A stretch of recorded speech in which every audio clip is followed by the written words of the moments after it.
for? What were your other top looking at OTAs, Jeff? The wide receiver 2 battle is something I'm very intrigued by. Yeah, I think it's going to be Lemon. John tells me I do too. I think Lemon's ultimately going to be. But how long can then Travian Wicks kind of hold the title wave, I guess? Hey, he's the one guy who knows the offense. Yeah. And look, I think I think it'll be Mekhi Lemon eventually. I don't think it'll be Mekhi Lemon week 1. No, I don't either.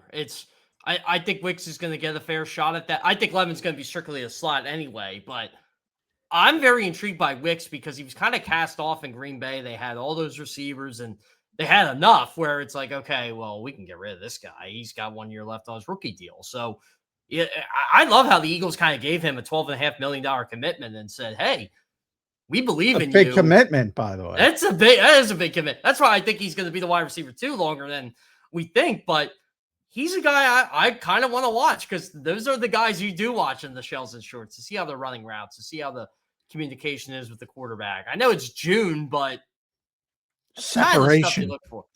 Yeah, separation from Quinyon Mitchell, which is very hard to do, by the way. That is very hard to do. And that'll be something to watch Quinyon shut down this entire receiving corps. And then we're all going to say they suck, and it's kind of the opposite. It's Quinyon Mitchell's really good at his job. Yeah, it really is, man. Quinyon, boy, did they hit a home run in that draft, man? Yeah, that's what. Go, Jeff. This is like an all-season content story, and Sports Illustrated, the overlords loved it. How Quinyon Mitchell fares against all the number 1 receivers the Eagles are going to face this year. It's really good, by the way. Like, he shuts everybody down. He shuts everybody down. I mean, guys, the problem is how do you get better from that? It's sort of like now with your Phillies pitchers. Like they're on a run. They're on like a Wheeler and Sanchez are on like a Knicks run, historic. Yeah. It's like you can't get better than that. I'm pretty close to Sanchez, and he smiled and winked while he was talking in Spanish to me about like, is there any way you could get better? Like, how do you get better? Is there anything like you're missing here? And he like smiled and winked and said something in Spanish, and Diego, the translator, is like, you just kind of gotta keep doing what you're doing. There are things you can be better at, but really nobody's perfect. But in reality, you can't get much better than what he's doing. You can't. You can only sustain it. Same thing with Quinyon. It's like he might be a better player, but have a worse year. I say that. I explain that all the time. Darrelle Revis, like Zach Bond. Yeah. Zach Bond is probably a better player from a football IQ, from understanding the defense, all that stuff. But he couldn't have the same type of year he had in 2024. You know who that's going to be this year? And he'll have a higher sack total, but Jalen Hunt. Are we really expecting Jalen Hunt to lead the team in sacks and interceptions again? No, well, certainly not interceptions. But, yeah, I mean, it's not possible. That's my concern with Quinyon and Cooper, too. Cooper DeJean still has not allowed a touchdown pass playing slot corner. He has scored more touchdowns playing the slot than he has given up. It's going to happen. Yeah, can't tell you when, but it's going to happen. And get ready for people to say they're declining players. Oh, yeah. Well, you know how that goes. It's really difficult on outside corners, which really makes it amazing the way Quinyon has played, because people just shit on you quickly, like you saw Sauce Gardner and with the Jets, and all corners get beat. All corners. Now he's at the Colts, and they're like, "We paid this much for this guy." Yeah, he's really good. Yeah, so it's difficult to live up to that standard, but he's going to be a great player.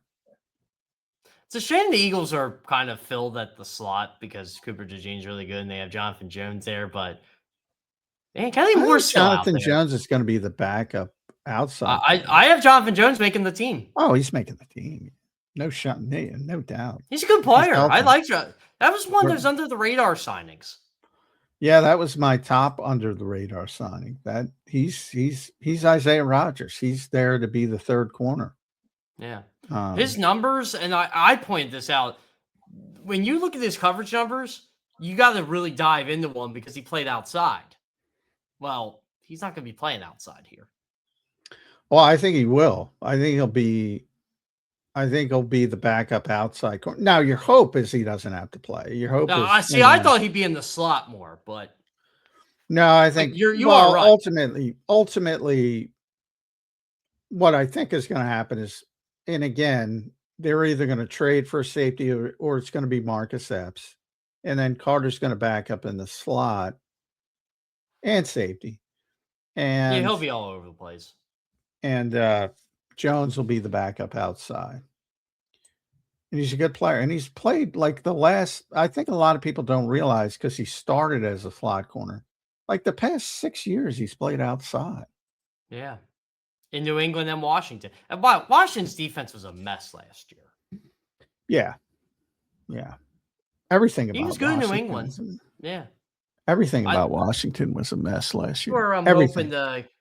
That's where I'm hoping to get more access because I want to ask Jonathan Jones about playing next to Bump and Run Gilmore for a lot of those years. Oh, great player. Stephon Gilmore. Great player. He could still play today, but he got too old. He's 35 now. Can you believe that? Stephon Gilmore is 35. People don't want 35-year-old corners. I maintain. No. Ask Slay. Yeah. Yeah. Similar thing. They just assume, and they know how to play. Stephon Gilmore was a good example because he was Minnesota's best corner in 2024. And it's like, and he was Dallas's best corner in 2023. And that was a good sign by the Cowboys when they got him, by the way. And he was Indy's best corner in 2022.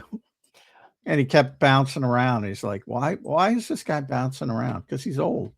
Yeah, he's old. Slay would have done that. That's why Slay wanted to go back to the Eagles so bad. It's like, no, this coordinator knows how to use me. This coaching staff knows how to use me. I can still play at a high level. I'm going to tell you I can still play. I'm going to make Pittsburgh look like idiots right now.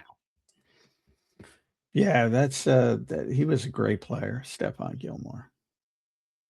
20 pass breakups back-to-back years in New England. It's a Hall of Famer. Defensive Player of the Year. As a corner. That's hard to do. Yeah, very hard. He's a Hall of Famer. He's going to Hall of Fame. Slay's going to the Hall of Fame. People don't want to hear that, but I think he's borderline, but I think he should be discussed. Very good player. Very good player. You know, ring culture works too. Ring culture is going to help. Yeah, he got one.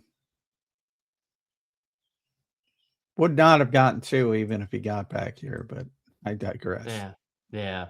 I mean, if you really want to argue, he should have had two. He should have had two in 20. His second one should have been 24, and the first one should have been 22. If we really want to go down that, piss people off right now. Yeah, well, James. Stand-up guy, man. James Bradbury. Hey, he got one too. He was part of it. Stand in the back corner of that locker room, just smoking a cigar. I like James Bradbury because he stood up there